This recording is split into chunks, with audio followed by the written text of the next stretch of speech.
Usai hilang sejak awal 2024, mantan Ketua KPK Firly Bahuri yang tengah tersandung kasus pemerasan dan gratifikasi dalam korupsi mantan Mentan Syahrul Yassin Limpo tiba-tiba muncul di publik dan asyik bermain bulu tangkis. Sebenarnya kemana Firly dan mengapa proses hukumnya seolah mandek padahal dirinya sudah ditetapkan sebagai tersangka sejak akhir tahun lalu?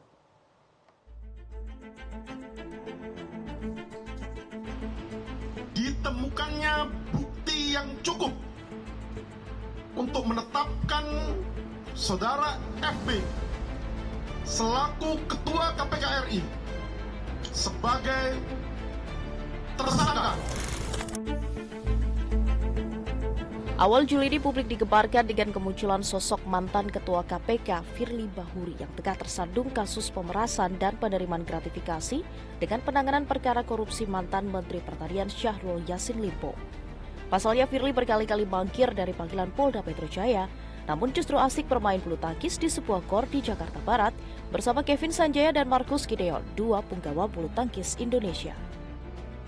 Penyelenggara acara Haryanto Arbi menyebut bahwa acara itu hanyalah kumpul-kumpul biasa yang juga didatangi sejumlah legenda bulu tangkis lainnya. Sementara dirinya mengaku tak tahu keberadaan Firly. Namun Yan Iskandar, kuasa hukum Firly, membenarkan kalau dalam video itu adalah Firly. Dan tak ada yang salah jika kliennya bermain bersama ganda putra berjuluk The Minions karena tak melanggar hukum. Padahal Komisi 3 DPR RI sempat bertanya di mana Firly. Tolong jelaskan ada apa dengan Ketua KPK. Jelaskan itu. Jelaskan kepada publik, bukan kepada kami. Kepada publik supaya publik tahu. Ya, betul itu. Jangan didiamkan. Ada apa? Publik tidak tahu ada apa di KPK ini. Ketua KPK-nya menghilang. Keterpurukan citra lembaga seperti ini gitu. Ada beberapa yang melatar belakanginya, misalnya case-nya ketua terdahulu. Tetapi harus dipahami juga bahwa persoalan yang dihadapi oleh ketua terdahulu sampai sekarang itu tidak clear. Berkas perkaranya bolak-balik pada tingkat polisian daerah. Mantan Ketua KPK Abraham Samad menyebut munculnya Firly di tengah kegaduhan kasus yang merupakan tamparan keras bagi kepolisian. Ya, ini kan sebenarnya apa yang terjadi sama Firly ya, kemarin tertangkap masih bisa berleha-leha bermain bulu tangkis. Ini tamparan buat kepolisian sebenarnya. Jadi Firly ini seolah-olah memberitahu kepolisian kamu nggak ada apa-apanya. Gitu. Buktinya saya bisa bebas kesana kemarin main bulu tangkis tanpa kamu bisa sentuh saya. Sebenarnya Polri harus marah nih, karena apa yang dilakukan Firly ini sebenarnya tindakan pelecehan terhadap aparat penegak hukum ya, kepolisian. Memperlihatkan kepada kita semua masyarakat bahwa betapa tidak berdayanya aparat kepolisian menghadapi Firly. Tapi menurut gua ancaman hukuman 5 tahun ke atas memang harus dilakukan penahanan. Kasusnya Firly itu ya pasal yang dikenakannya itu kan diancam 5 tahun ke atas. Jadi tidak ada alasan buat penegak hukum dalam hal ini Polda Metro Jaya untuk tidak melakukan penahanan. Justru kalau Polda tidak melakukan penahanan, orang bisa bertanya-tanya ini ada apa?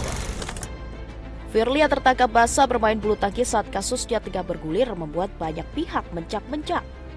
Menurut Abraham, spekulasi yang muncul karena ketidaktegasan Polri terhadap Firly adalah hal yang sah-sah saja. Oh iya sah-sah saja, karena memang ada kejanggalan ya. Kok orang sudah ditetapkan tersangka berbulan-bulan, kasusnya kasus korupsi yang ancaman hukumannya 5 tahun ke atas, kok nggak ditahan?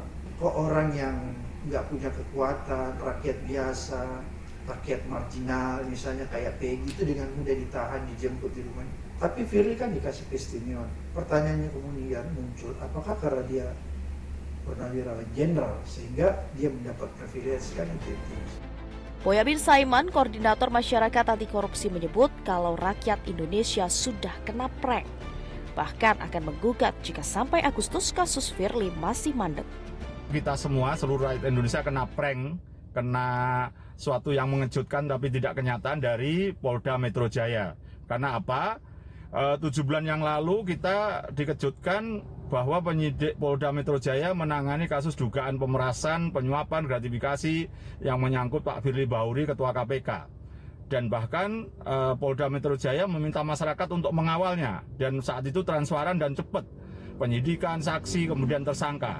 Nah, tapi belakangan kemudian 3 bulan yang lalu mulai melempem, mulai nggak jelas alurnya. Dan yang berikutnya adalah semakin berlarutnya ketika penyidik Polda Metro Jaya melalui Dirkrimsusnya mengatakan yang tidak ada perkara lain, yaitu pasal 36 Undang-Undang KPK. Nah, ini berarti kan satu aja belum tuntas malah ditambah lagi. Ini kan berarti ada indikasi mau ditunda-tunda dan dengan harapan masyarakat lupa dan akan ditutup gitu. Dan Maki tetap mencadangkan untuk gugat pra-peradilan pada bulan Agustus kalau perkara ini masih mangkrak. Yang harus dilakukan oleh Polda Metro Jaya adalah segera menuntaskan kasus ini dengan pertama, segera melakukan pemanggilan kembali kepada Firly Bahuri sebagai tersangka. Kemudian yang kedua, segera dilakukan penahanan. Dan yang ketiga, segera untuk melimpahkan kasus ini untuk kemudian oleh kejaksaan disidangkan. Dan ini merupakan wujud kepastian hukum yang harus dilaksanakan oleh Polda Metro Jaya. Dan masyarakat tentu akan menunggu kapan tuntasnya kasus Firly Bahuri. Sementara Kapolda Metro Jaya Irjen Pol Karyoto berjanji akan segera menuntaskan kasus Firly. Pada prinsipnya dalam asas hukum pidana kami tidak boleh mencicil perkara. Ya, memang kemarin pasal 36 ini agak belakang. Ya, kita fokus kemarin di pasal pemerasan dan dugaan suap, ya, pemerasan dan dugaan suap. Tapi karena kita sudah koordinasi dengan jaksa, kembali bahwa kita tidak boleh mencicil perkara. Makanya agak lambat, kita akan tuntaskan dua-duanya sekaligus.